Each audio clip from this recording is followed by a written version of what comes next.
नमस्कार बच्चों, मैं सुरुचि सामरिया आपका ई कक्षा में स्वागत करती हूँ। आज आप मेरे साथ कक्षा 5 की हिंदी विषय के अंतर्गत पहला पाठ हम भारत के भरत के भाषा की बात पर आधारित अभ्यास प्रश्नों को हल कर रहे हैं। भाषा की बात यानी कि व्याकरण से संबंधित प्रश्न। देखिए पहला प्रश्न क्या है। पहला प्रश्न है बोलकर अंतर कराएं। बच्चों इसमें आपको क्या करना है, आपके सामने एक जैसे लगने वाले दो शब्द हैं, आपको उन शब्दों का बोलकर उच्चारण करना है। जब आप बोलकर उच्चारण करेंगे तब आपको उन दोनों शब्दों के मध्य अंतर लगेगा। बच्चों यही अंतर आपको जानना है, तो आइए हल करते हैं। आपके सामने दो शब्द हैं, पहला शब्द है हंस, दूसरा शब्द है हंस। बच्चों आपको मेरे साथ इन शब्दों का उच्चारण करके देखना है, अंतर आपके सामने स्वतः ही आ जाएगा। देखिए पहला शब्द है हंस। जब आप पहले शब्द का उच्चारण कर रहे हैं, अनुस्वार की जो ध्वनि है उसका उच्चारण करते समय यहाँ पर जो अनुस्वार है इसका उच्चारण करते समय ध्वनि नाक से निकल रही है, और जब आप मेरे साथ हंस शब्द बोलेंगे तो आप पाएंगे कि इस चंद्र बिंदु का उच्चारण करते समय ध्वनि नाक और मुंह दोनों जगह से निकल रही है। बच्चों ये जो गोल गोल बिंदु है इसे हम अनुस्वार कहते हैं, और जो यह चिन्ह है इसे हम चंद्र बिंदु कहते हैं। देखिए अगला शब्द है, अगले शब्द का उच्चारण आप मेरे साथ करिए, आपको अंतर समझ में आएगा। आप बोलकर देखिए चांद। जब आप मेरे साथ यह शब्द बोल रहे हैं तो आप पा रहे हैं कि चांद का उच्चारण करते समय चंद्र बिंदु की जो ध्वनि है वह नाक और मुंह दोनों जगह से निकल रही है। और अब आप बोलकर देखिए यह शब्द जो कि क्या है, चंदा। जब आप चंदा बोलेंगे तो आप पाएंगे कि अनुस्वार की ध्वनि नाक से निकल रही है। देखिए अगला शब्द है अंगना। जब आप अंगना बोलेंगे तो आप पाएंगे कि अनुस्वार की ध्वनि नाक से निकल रही है, यानी उच्चारण में अलग बात है। और अब आप आंगन बोलकर देखिए। जब आप आंगन बोलकर देखेंगे तो आप पाएंगे कि चंद्रबिंदु का आप उच्चारण कर रहे हैं तो ध्वनि नाक और मुंह दोनों जगह से निकल रही है। तो बच्चों हुआ ना यह अंतर। फिर देखिए अगला शब्द है पूंछ। आप पूंछ शब्द बोलकर देखिए। जब आप पूंछ शब्द बोलकर देखेंगे तो आप पाएंगे कि चंद्रबिंदु का उच्चारण करते समय ध्वनि नाक और मुंह दोनों जगह से निकल रही है। अगला शब्द है पूंछ। आप जब पूंछ बोलेंगे तो आपके सामने अनुस्वार तो है नहीं यहाँ पर, तो यह सामान्य रूप से ही बोला जाएगा। फिर देखिए अगला है रंग। जब आप रंग शब्द का उच्चारण कर रहे हैं तो अनुस्वार की ध्वनि का उच्चारण नाक से हो रहा है, और जब आप रंगा बोल रहे हैं तो चंद्र बिंदु की जो ध्वनि है वह नाक और मुंह दोनों जगह से निकल रही है। चलते हैं अगले प्रश्न की तरफ। अगला प्रश्न देखिए, नीचे लिखे शब्दों को एक वचन में लिखें। बच्चों आपके सामने यहाँ पर बहुवचन शब्द लिखे हुए हैं, आपको इन बहुवचन शब्दों को एक वचन शब्द में बदलना है। बच्चों हम यह प्रश्न हल करें इससे पहले मैं आपको वचन की तरफ लेकर चलती हूँ, बताती हूँ वचन किसे कहते हैं। देखिए शब्द के जिस रूप से उसके एक या एक से अधिक होने का पता चले उसे वचन कहते हैं। यानी शब्द के जिस रूप से हमें उसके एक या अनेक होने का बोध हो वह वचन कहलाता है। और वचन दो प्रकार के होते हैं। कौन कौन से दो प्रकार के? देखिए एक वचन और बहुवचन। एक वचन हम किसे कहेंगे कि शब्द के जिस रूप से हमें एक ही वस्तु होने का बोध हो वह एक वचन के अंतर्गत आएगा, और शब्द के जिस रूप से हमें बहुत बहुत सारी वस्तुएं या बहुत सारे सामान होने का बोध हो, वह बहुवचन के अंतर्गत आएगा। तो बच्चों चलते हैं हमारे प्रश्न की तरफ, हल करते हैं। देखिए हमारे सामने बहुवचन शब्द हैं जिन्हें कि हमने एक वचन में बदला है। पहला शब्द है चिंगारियाँ।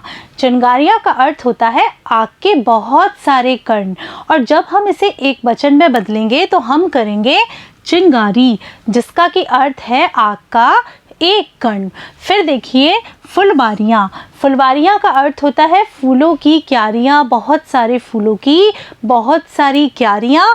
जब हम इसे एक वचन में बदलेंगे तो हम बनाएंगे फुलवारी, यानी फूलों की एक क्यारी। फिर देखिए सवारियाँ।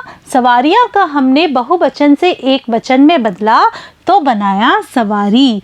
फिर देखिए अगला शब्द है क्यारियाँ। क्यारियों का हमने बहुवचन शब्द से एक वचन में बदला, तब हमने बनाया क्यारी। फिर देखिए बिवाइयाँ। बिवाइयाँ, बिवाइयों का जब हम एक वचन बनाएंगे तो बनाएंगे बिवाई। फिर देखिए दवाइयाँ। दवाइयाँ क्या होती हैं? दवाइयाँ बहुत सारी दवाई के लिए कहा जाता है। जब हम इसे एक वचन में बदलेंगे तो हम बनाएंगे दवाई। दवाई का अर्थ होता है एक ही दवाई या एक ही गोली दवा की। फिर देखिए मिठाइयाँ। मिठाइयाँ शब्द सुनकर आप सभी के मुंह में पानी आ गया होगा। बच्चों मिठाइयाँ से तात्पर्य बहुत सारी बहुत तरह की मिठाइयों से है। जब हम यहाँ पर इस बहुवचन का एक वचन बनाते हैं तो हम बनाएंगे मिठाई, यानी एक ही तरह की मिठाई या एक टुकड़ा मिठाई। फिर देखिए तैयारियाँ। तैयारियाँ का जब हमने बहुवचन से एक वचन बनाया तो हमने बनाया तैयारी। फिर देखिए सलाइयाँ। सलाइयाँ कहते हैं जो हम ऊन से स्वेटर बुनने के लिए जो उपकरण काम में लेते हैं उसे हम सलाइयाँ कहते हैं। और जब हम इस सलाइयाँ का एक वचन बनाएंगे तो बनाएंगे सलाई। फिर देखिए अंतिम शब्द है चटाइयाँ। चटाइयाँ आप जानते हो, चटाई हम उसे कहते हैं जिस पर कि हम बैठते हैं, और यहाँ पर यह जो बहुवचन शब्द है इसका अर्थ है बहुत सारी चटाई। और जब हम इसे एक वचन में बदलेंगे तो बनाएंगे चटाई। चटाई का अर्थ है एक ही चटाई या दरी। चलते हैं अगले प्रश्न की तरफ, देखते हैं अगला प्रश्न क्या है। देखिए नीचे दिए गए शब्दों में से पुल्लिंग व स्त्रीलिंग शब्द छांटकर लिखिए। बच्चों इस प्रश्न में आपके सामने कुछ शब्द लिखे गए हैं। उन शब्दों में से आपको पुल्लिंग शब्द अलग लिखना है और स्त्रीलिंग शब्द अलग लिखना है। देखिए शब्द देखिए मिट्टी, उंगली, हीरा, बालक, परीक्षा, दूध। बच्चों इनमें से हम स्त्रीलिंग और पुल्लिंग शब्दों को अलग करें इससे पहले हम लिंग के बारे में जानते हैं कि यह लिंग क्या होते हैं। देखिए जो शब्द स्त्री और पुरुष जाति का बोध कराते हैं वे लिंग कहलाते हैं। यानी जिस शब्द से हमें स्त्री या पुरुष जाति का बोध होता है वह लिंग कहलाता है। और लिंग बच्चों दो प्रकार के होते हैं। कौन कौन से दो प्रकार के? स्त्रीलिंग और पुल्लिंग। यानी शब्द के जिस रूप से हम स्त्री जाति के बारे में जानते हैं या जिस शब्द से हमें स्त्री जाति का पता चलता है वह स्त्रीलिंग के अंतर्गत आता है, और शब्द के जिस रूप से हमें पुरुष जाति का बोध होता है वह पुल्लिंग शब्द के अंतर्गत आता है। अब बच्चों हल करते हैं हमारे प्रश्न को। हमारे सामने शब्द है मिट्टी, उंगली, हीरा, बालक, परीक्षा और दूध। इनमें से हमें छांटकर स्त्रीलिंग अलग और पुल्लिंग अलग लिखना है। तो सबसे पहले हम चलते हैं मिट्टी शब्द की तरफ। बच्चों मिट्टी शब्द से स्त्री जाति का बोध होता है, इसलिए मिट्टी शब्द स्त्रीलिंग के अंतर्गत आएगा।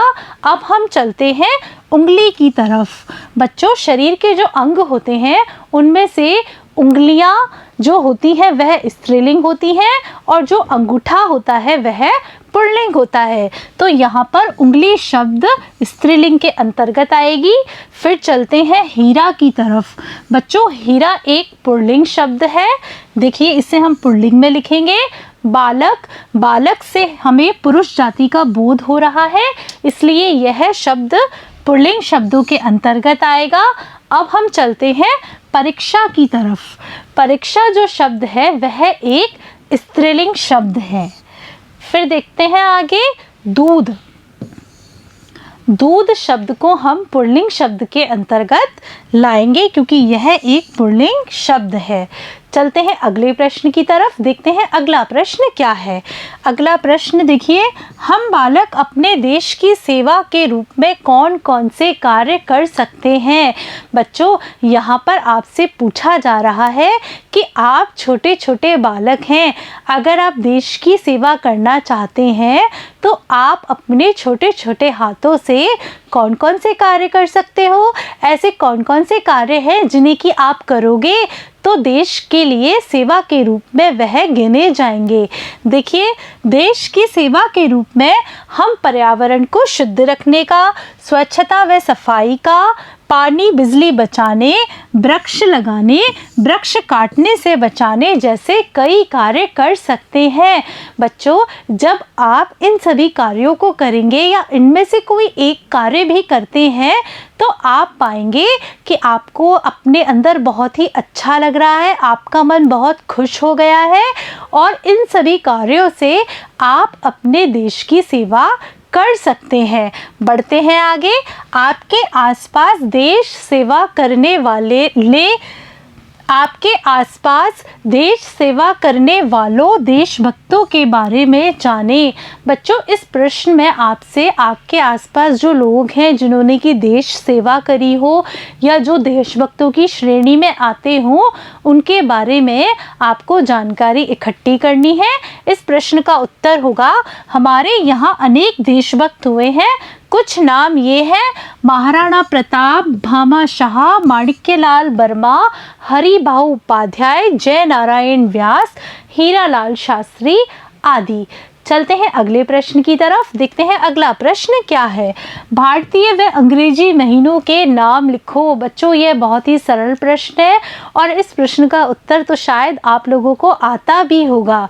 बच्चों, कैलेंडर कोई सा भी हो, भारतीय हो या अंग्रेजी हो, साल के जो महीने होते हैं वह 12 ही होते हैं। अब हम बात करते हैं भारतीय महीनों की। भारतीय महीनों में नव वर्ष की शुरुआत चैत्र मास से होती है और फाल्गुन से यह वर्ष खत्म होता है। देखिए, सबसे पहले चैत्र, बैशाख, ज्येष्ठ जिसे कि हम हमारी ग्रामीण भाषा में जेठ भी कहते हैं, आषाढ़ को हम साढ़ भी कहते हैं, श्रावण को हम सावन के नाम से भी जानते हैं और इस महीने में हम राखी का त्योहार मनाते हैं, भाद्रपद को हम भादों के नाम से भी जानते हैं, अश्विन जिसे कि हम कवार भी कहते हैं, कार्तिक के महीने में हम दीपावली का त्योहार मनाते हैं, मार्गशीर्ष को स्थानीय भाषा में मनसर भी कहा जाता है, पौष को हम पूस भी कहकर पुकारते हैं, माघ को माह का महीना भी कहा जाता है और सबसे अंत में आता है फाल्गुन के महीने में बच्चों आप सभी लोगों के मनपसंद त्योहार होली का त्योहार आता है जो कि रंगों का त्योहार है और आपको बहुत अधिक पसंद है। देखिए आगे, अब हम चलेंगे अंग्रेजी महीनों की तरफ। अंग्रेजी कैलेंडर में नववर्ष की शुरुआत जनवरी से होती है और इसमें वर्ष दिसंबर से खत्म होता है। देखिए, सबसे पहला महीना है जनवरी, फरवरी, मार्च, अप्रैल, मई, जून, जुलाई, अगस्त, सितंबर, अक्टूबर, नवंबर और अंत में आता है दिसंबर। चलते हैं अगले प्रश्न की तरफ, देखते हैं इन महीनों में आने वाले त्योहारों के बारे में जानें। बच्चों, अभी अभी आपने अंग्रेजी कैलेंडर के महीने पढ़े थे। आपको इस प्रश्न में अंग्रेजी कैलेंडर के हिसाब से जो त्योहार आते हैं उनके बारे में जानकारी इकट्ठी करनी है। तो आइए देखते हैं। सबसे पहले जनवरी का महीना आता है। जनवरी के महीने में हम मकर संक्रांति मनाते हैं, लोहड़ी मनाते हैं, गणतंत्र दिवस जो कि हम 26 जनवरी को मनाते हैं। फिर देखिए, फरवरी महीने में हम बसंत पंचमी मनाते हैं और मार्च के महीने में हम महाशिवरात्रि और होली मनाते हैं। अप्रैल में हम नवरात्रा, रामनवमी, गणगौर और महावीर जयंती मनाते हैं, गुड़ी पड़वा भी मनाते हैं। मई के महीने में हम अक्षय तृतीया और बुद्ध पूर्णिमा मनाते हैं। जून में हम गंगा दशहरा मनाते हैं। जुलाई में गुरु पूर्णिमा, तीज और ईद उल फितर मनाया जाता है। अगस्त में रक्षाबंधन, स्वतंत्रता दिवस हम मनाते हैं। स्वतंत्रता दिवस 15 अगस्त को मनाते हैं। फिर देखिए सितंबर में हम कृष्ण जन्माष्टमी का त्यौहार मनाते हैं। अक्टूबर में दीपावली, गोवर्धन पूजा और भैया दूज जैसे त्यौहार हम मनाते हैं। नवंबर में अक्षय नवमी मनाते हैं और दिसंबर में क्रिसमस का त्यौहार मनाते हैं। और बच्चों हम 25 दिसंबर को क्रिसमस का त्यौहार मनाते हैं। बच्चों आज आपने मेरे साथ कक्षा 5 की हिंदी का पहला पाठ हम भारत के भाषा की बात पर आधारित अभ्यास प्रश्न हल किए। मुझे पूरा विश्वास है कि आपको इन सारे प्रश्नों के उत्तर बहुत ही अच्छे तरीके से समझ में आ गए होंगे और याद भी हो गए होंगे। बच्चों आप अपनी कॉपी में वीडियो रोककर इन सारे प्रश्नों के उत्तर लिख सकते हैं। नमस्कार बच्चों।